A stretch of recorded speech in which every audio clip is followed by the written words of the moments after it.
Commercial break के बाद आपका स्वागत है। अब आते हैं साहित्य की तरफ। जी, आप एक तरफ काफका आपके प्रिय लेखक हैं, दूसरी तरफ आप मनोहर श्याम जोशी के कसब से भी को भी आप पढ़ते हैं।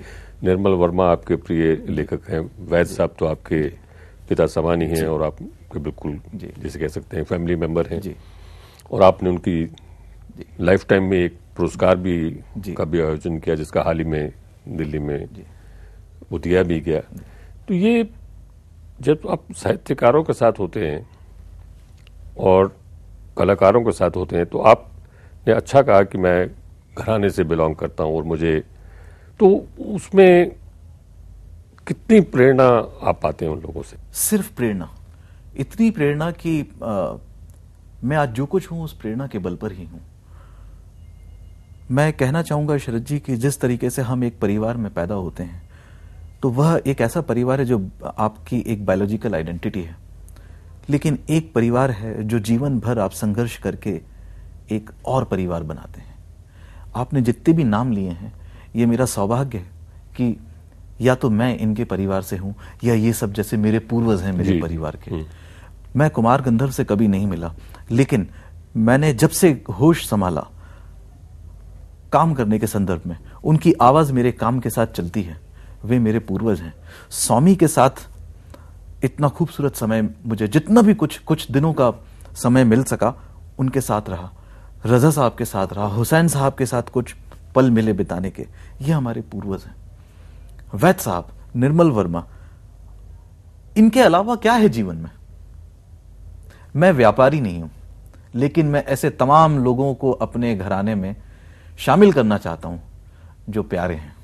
अब थोड़ी सी बात करते हैं जो आपने वैद साहब के उसमें ऑनर में एक अवार्ड जो दिया, तो इसकी कल्पना क्या थी और इसका क्या उद्देश्य था इस पुरस्कार को?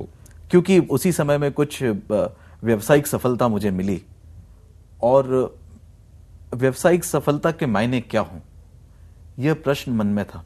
निश्चित ही है कि मेरे काम करने की जगह, जैसे कि मैं अपना स्टूडियो कहता हूं, वो सब हो गया। इसके अलावा कुछ ऐसी जीवन में जरूरत थी नहीं। मुझे लगा कि क्या किया जाए, समझ में नहीं आता। लेकिन एक शाम बैठे बैठे यूं ही मन में विचार आया कि हम चित्रकारों को तो फिर भी बहुत कुछ एक पारितोषिक के रूप में मिला है, लेकिन जो साथी लेखक हैं उनको कभी कुछ नहीं मिल पाता। संगीतज्ञों को भी खूब पैसा मिलता है, लेकिन जो लेखक हैं उनको कुछ नहीं मिल सकता, कुछ नहीं मिल पाया। तो क्यों ना एक चित्रकार की हैसियत से कुछ इसमें किया जाए। लेकिन अभी भी युवा ही हूं, उस समय और युवा था।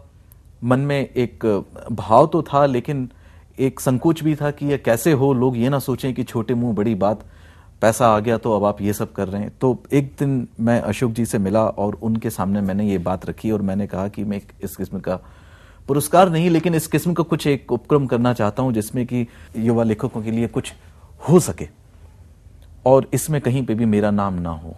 मैं नहीं चाहता कि कहीं से भी किसी को ये पता लगे कि ये पुरस्कार को मैंने स्थापित किया है।